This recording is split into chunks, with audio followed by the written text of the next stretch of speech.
Depuis le début de l'été, les critiques à l'encontre de Justin Timberlake se multiplient sur les réseaux sociaux.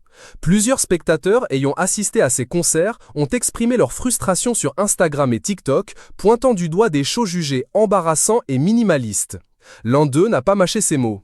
Imaginez payer 600 $ pour regarder la foule chanter ses chansons lors d'un concert de Justin Timberlake, a-t-il écrit, visiblement excédé. Dans les colonnes du Daily Mail, une source proche du chanteur a confié que l'interprète de Cry Me a River traverse une période difficile. Il est dans une ornière et aurait désespérément besoin de faire quelque chose de nouveau, rapporte-t-elle. D'après ce même proche, Justin Timberlake vivrait de plus en plus mal le fait d'interpréter les mêmes vieux titres depuis des décennies. Son entourage s'inquiète également de son état physique.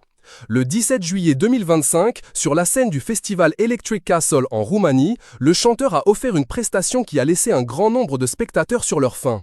Attendu dans le cadre de sa tournée mondiale GT Live 2025, le chanteur est arrivé avec 30 minutes de retard, un décalage initial qui aurait pu être excusé si le reste de la soirée n'avait pas été marqué par autant de déceptions.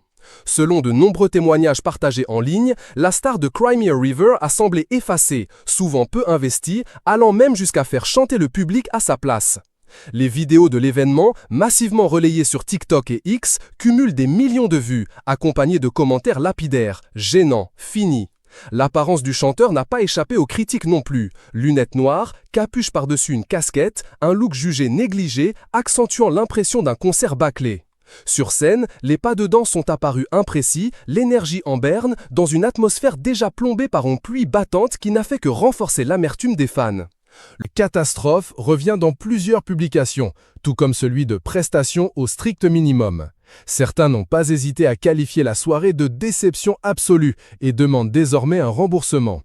Toutefois, la réaction du public n'est pas unanime.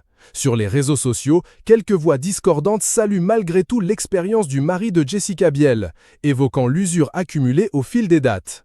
Démarrée en avril, la tournée avait été prolongée à la demande du public, avec notamment une date ajoutée à Paris le 20 juillet. Le show final s'est tenu le 30 juillet à Istanbul. Reste à savoir si cet épisode roumain n'était qu'un passage à vide et si l'artiste saura revenir au sommet avec la rigueur et le charisme qui ont longtemps façonné son succès.